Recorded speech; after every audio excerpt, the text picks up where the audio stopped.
ভেঙে ফেলা হয়েছে মাথার উপরের একমাত্র ছাদ। তাই খোলা আকাশের নিচে বসবাস করছে কুষ্টিয়া সদর উপজেলার পৌরসভার ২০ নম্বর ওয়ার্ডের চোরহাঁস ক্যানালপাড়ার ৩৫টি পরিবারের মানুষজন। গত ২১/৬/২০২৫ রোজ শনিবার সকাল থেকেই অভিযানে নামে গঙ্গা কপোতাক্ষ জিকে খালের এই পাশে থাকা অসহায় পরিবারদের বিরুদ্ধে কুষ্টিয়া পানি উন্নয়ন বোর্ড। তাদেরকে দুদিন আগে নোটিশ দিলেও তারা সরে না যাওয়ায় তাদেরকে বুলডোজার দিয়ে তাদের ঘর বাড়ি ভেঙে ফেলা হয়। জিকে খালের পাড়ে থাকা এই অসহায় ৩৫টি পরিবারের ঘর বাড়ি ভেঙে ফেলায় তারা একেবারে পথে নেমে বসেছে। কে তাদের দেখবে, কে তাদের কথা শুনবে, কে তাদের জায়গা দেবে?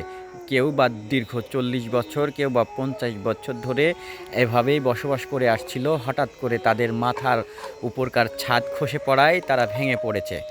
এদের মধ্যে কেউ কেউ ভিক্ষাবৃত্তি করে রোজগার করত, কেউ বা ভ্যান চালিয়ে, কেউ বা হকারি করে দিনপাতি করত। জিকে খালের দুপাশ ধরে কুষ্টিয়া জেলার প্রায় ১০,০০০ পরিবার রয়েছে।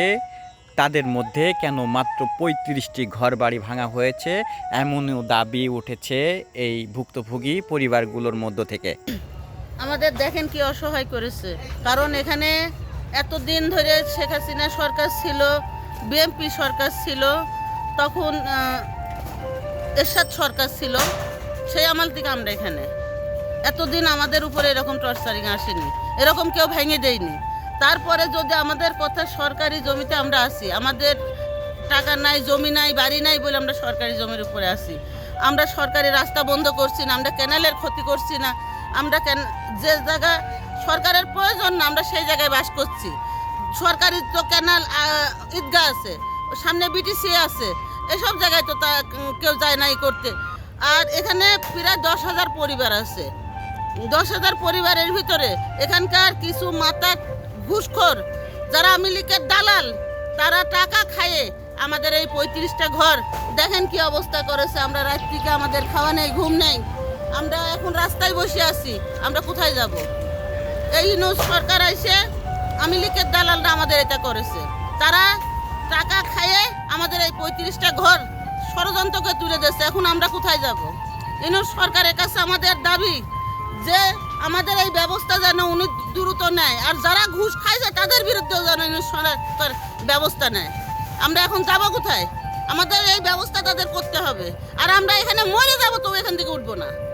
অসহায় এই ভূমিহীন ৩৫টি পরিবারের দাবি, দীর্ঘদিন ধরে তারা বসবাস করে আসলেও কোনো সরকার তাদেরকে উচ্ছেদ করে নাই।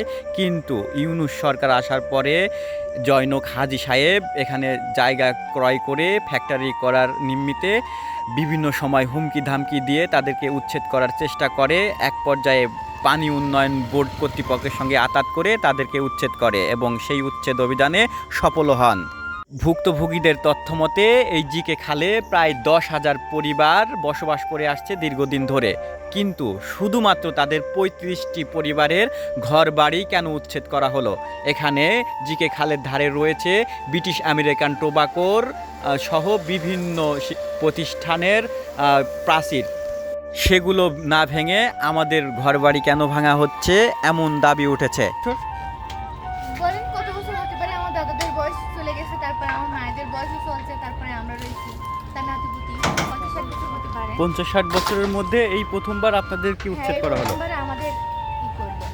এর মূল মাথা হলো ওই হাজী সাহেব। কোন হাজী সাহেব? ওই যে ওখানে ওই যে করেছে, ওইখানে যে বানাইছে। আচ্ছা আচ্ছা, উনি মানে এইটা করেছে, উনি সবাইকে ভেঙে দিয়ে চলে যায় বরাবর তেলের পাম্প বানাবে, উনি রাস্তা ক্লিয়ার করবে। সেই কারণে মানে আমাদের প্রত্যেকটা ঘর ভাঙা হয়েছে। ৬০ বছর ৬০ বছর ৬০ বছর কোনো একটা উৎসবও করিনি, কিছুই করিনি, আর আমরা নিশ্চিন্তা বাস করেছি, কোনো কথাও হয়নি। আর এই ইউনূস সরকার উঠিয়ে আমার এই বাস তোহারা এই আমার এই দুদিন খাওয়ানি দাওয়ানি রাঁধানি বাড়ানি একগাল ভাত দিয়েছে, কি রাখি দিয়েছে, তাই কিনে আনি খাচ্ছি। আর টাকা পয়সা থাকলে কামে না যেতে পারি, কিনা আমার খাতি দেয়, ওই একজনের দিয়েছে সেইটুকু আমরা খেয়ে খেয়ে দাম বাঁচাচ্ছি। আর এমনভাবে আমার ইচ্ছুন করেছে যে আমার কোনো জায়গায় যে জিনিসটা থবো সেবারে আমার ছুটি দিচ্ছে না। তো আমরা কী করবো? আমার এদিক আপনারা বিবেচনা করে আপনারাই করেন।